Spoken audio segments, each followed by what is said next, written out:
Assalamualaikum warahmatullahi wabarakatuh. Selamat pagi, siang, sore, atau malam. Saya perwakilan dari kelompok 10. Di sini kita akan menjelaskan sedikit tentang integrasi nasional. Pengertian integrasi nasional secara bahasa ini dari bahasa Inggris yang berasal dari integrate, yang artinya menyatupadukan, menggabungkan, dan mempersatukan. Dalam Kamus Besar Bahasa Indonesia, integrasi artinya pembaruan sehingga menjadi satu kesatuan yang bulat dan utuh. Kata nasional berasal dari bahasa Inggris yaitu nation, yang artinya bangsa.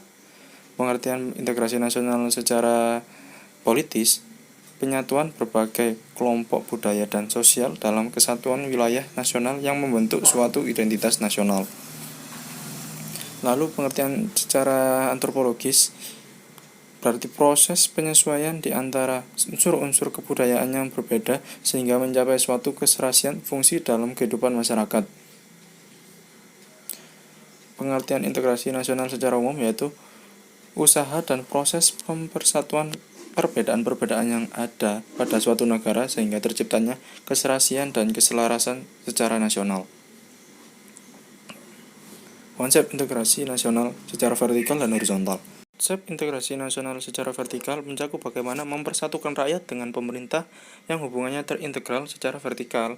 Konsep ini juga mencakup bagaimana menyatukan pemerintah pusat dan pemerintah daerah.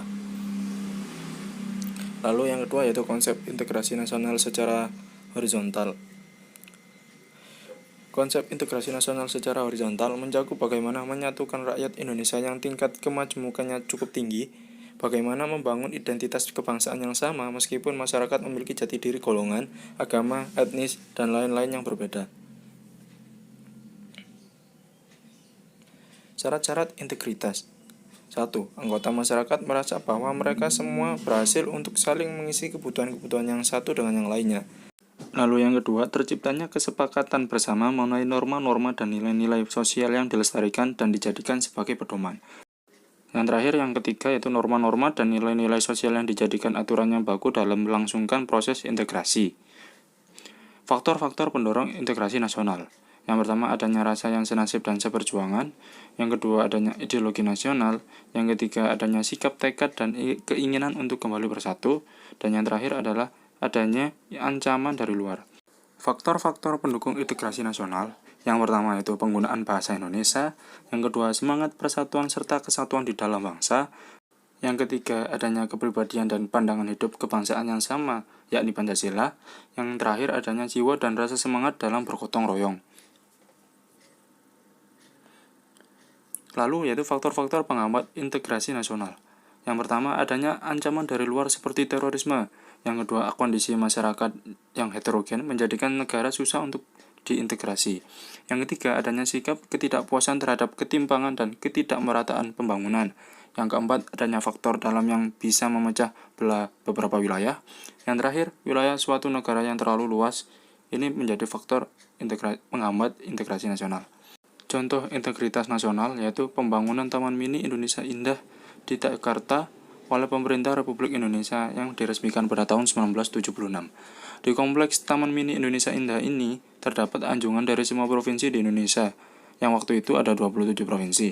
Setiap anjungan menampilkan rumah adat beserta aneka macam hasil budaya di provinsi itu, misalnya adat, tarian daerah, alat musik khas daerah, dan lain sebagainya. Yang kedua yaitu sikap toleransi antar umat beragama. Walaupun agama kita berbeda dengan teman, tetangga, dan saudara, kita harus saling menghormati. Lalu yang ketiga yaitu sikap menghargai dan merasa ikut memiliki kebudayaan daerah lain, bahkan mau mempelajari budaya daerah lain. Misalnya masyarakat Jawa atau Sumatera belajar menari lenggong atau kecak yang merupakan salah satu tarian adat Bali. Selain anjungan dari semua provinsi di Indonesia, dalam kompleks Taman Mini Indonesia Indah ini juga terdapat bangunan tempat ibadah dari agama-agama yang resmi di Indonesia. Yang dulu 5 yaitu masjid, gereja untuk Kristen dan Katolik, pura, dan wihara. Perlu diketahui bahwa waktu itu agama resmi di Indonesia baru 5 macam. Yang sekarang ketambahan satu agama resmi lagi yaitu Konghucu. Ya, itu yang sudah kami jelaskan, sedikit bermanfaat mungkin. Terima kasih atas perhatiannya. Silakan bertanya di kolom komentar. Wassalamualaikum warahmatullahi wabarakatuh.